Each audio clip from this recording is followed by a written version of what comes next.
team, Excellency, distinguished delegates. A year has passed, and I am once again honored to address you from this distinguished rostrum on the 1936th day of Russian unprovoked full-scale aggression against Ukraine. During the past year, Ukraine has suffered unprecedented attacks of Russia on energy system with severe destruction and damages. We lost life of our brave soldiers who defend our country, lives of our power engineers who restore power equipment after the Russian attacks and assure reliable operation of nuclear power plants. Lives of peaceful civilians and children, the future of Ukraine. But we continue to stand and withstand the evil of 21st century. Distinguished delegates, it is 10 years since Russia occupied Crimea and Sevastopol research reactor in 2014, and 2.5 years after the occupation of Zaporizhzhia and PP in 2022.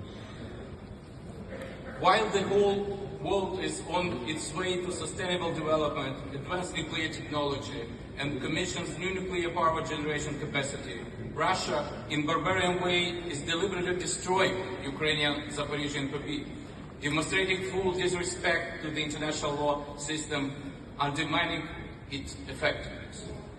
The situation that Ukrainian Zaporizhzhia and PP is getting worse with all 7 indispensable nuclear safety and security pillars and 5 principles on its protection being violated. The occupiers continue to militarize the plant, using them as a cover for artillery strikes on the territories and settlements controlled by Ukraine. The EIA experts present on the plant constantly record the sounds of shelling and explosion near the Zaporizhzhia PP site. Step by step, Russia is doing everything in its power to ensure that the Ukrainian nuclear power plant will never operate again. On 11th of August, a fire broke out at the technical water supply facility at the Zaporizhzhia PP site. This event caused a fire at cooling tower number 1, which is located about 1 kilometer from the plant's power units. Luckily, this incident had no consequences for nuclear safety to the plant, as the radiation level remained unchanged, as the cooling towers are not on operation. We are grateful to the International Atomic Energy and in particular to Director General Rafael Grossi for all his efforts to stabilize the situation and keep it under control. We would like also to thank the EIA expert for the brave presence at Zaporizhzhia and PP and other nuclear power plants of Ukraine, making a significant contribution to the nuclear safety and security. Distinguished delegates, despite of all our efforts, our response to nuclear terrorism is insufficient. Otherwise, there would be no massive missile attacks like one on 8th of July on the National Specialized Children's Hospital of Okupazію, the deliberate target of Russia. Okupazію is the largest children's hospital in Ukraine, which treats up to 20,000 children annually. It is well known for saving lives of thousands of children with this severe illness, including oncology. Okupaziju is a beneficiary of EIA, technical cooperation projects aimed at supporting radiotherapy in Ukraine.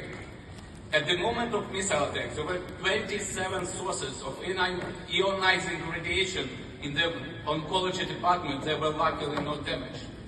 Just think for a second what the consequences would be if radiation sources were affected. This attack by Russia on children's medical institutions is another manifestation of Russia's gross violation of its commitment and obligations under international humanitarian and human rights law, as well as a complete disregard for international legal order. Distinguished delegates, about 1.5 months ago, Russians started sending their drones just near or even over the NPP's sites. Since the beginning of the full-scale invasion, the Ukrainian PPs have been in blackout for 12 times due to the damage of substations and power lines caused by Russian shelling. Losing grid connection with NPP means increased risk of a potential nuclear and radiation accident. It also means blackouts for millions of Ukrainians, which is a reality for us today. I would like to recall the most recent large-scale attack on Ukraine, on the energy infrastructure on the August 26th, when Russia used 236 strike devices, including 127 missiles and 109 drones of different modification, ballistic missiles, all kind of weapons we have. The entire attack was targeted at Ukrainian energy system, generation facilities, power lines, including open switchgears and electricity TCO substation, critical for nuclear power plants.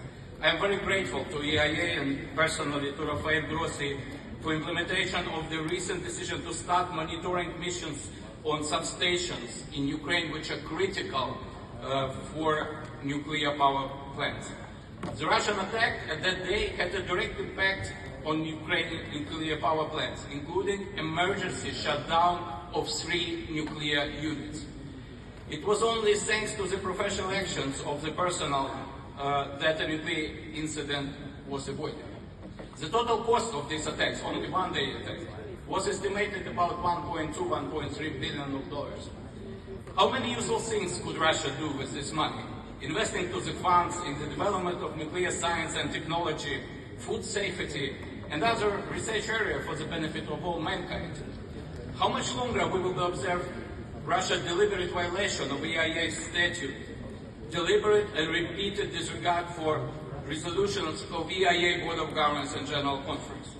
Russia does not deserve the privileged status within agency and its Board of Governors, purposely creating unprecedented nuclear unsafety and security. Distinguished delegates, our ultimate and the only goal of the war aggression against Russia is to retain the international recognized territory and our Zaporozhye NPP, since only under Ukrainian control the largest nuclear power plant will be safe and secure. We are all grateful for the EIA assistance to support operation of NPPs in Ukraine and to recover the exclusion zone and Chernobyl NPP after Russian occupation, to support our healthcare system, as well as all other constituents of the destruction of Kakhovka Dam. I am very thankful to many of you for your solidarity and supporting Ukraine in this terrorist war against us.